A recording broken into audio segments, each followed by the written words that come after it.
문재인 정부 청와대의 울산시장 선거 개입 의혹 사건 핵심 인물들이 1심에서 무더기로 징역형을 선고받았습니다.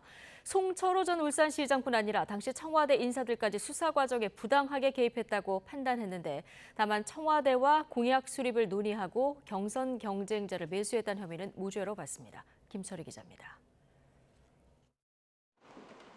기소 뒤 3년 10개월 만에 열린 울산시장 선거 개입 사건 선고 공판.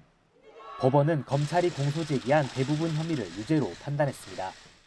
2018년 지방선거를 앞두고 송철호 전 울산시장 측이 울산경찰청장이던 황운하 의원과 만나 김기현 당시 울산시장 측근 관련 수사를 청탁한 것이 맞는다며 송 전 시장과 황 의원, 송병기 전 울산시 경제부시장에게 각각 징역 3년을 선고했습니다.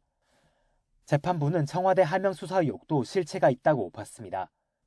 대통령 비서실이 감찰 권한이 없는 지방자치단체장의 비위 정보를 수집하고 범죄 첩보서를 경찰에 보내 선거에 부당한 영향력을 행사했다며 백원우 전 청와대 민정비서관에게 징역 2년을, 박형철 전 청와대 반부패 비서관에겐 징역 1년에 집행유예 2년을 각각 선고했습니다.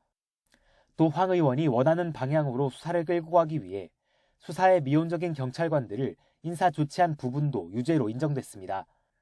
다만 공직을 제한하며 송 전 시장 경선 경쟁자를 매수했다거나 청와대와 공약 수립을 논의했다는 혐의 등은 증거가 없다며 민주당 한병도 의원과 이진석 전 청와대 사회정책비서관에겐 무죄를 선고했습니다.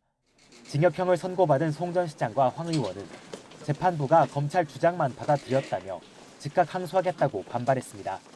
너무나 일방적인 주장만을 그대로 수용한 것이라고 생각합니다. 항소심을 통해서 꼭 진실이 밝혀지도록 노력하겠습니다. 납득할 수 없는 판결이고요. 법원이 검찰의 일방적인 주장만을 수용하고 피고인의 정당한 항변에 대해서는 제대로 판단하지 못한 것으로 보입니다. 이 밖에 선거 공약 수립에 쓰일 걸 알면서도 시청 내부 자료를 건네고 정무특보 채용 비리에 가담한 울산시청 공무원들도 모두 유죄 판결을 받았습니다.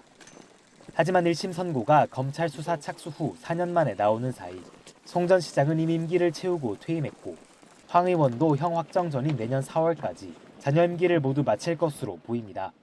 YTN 김철입니다.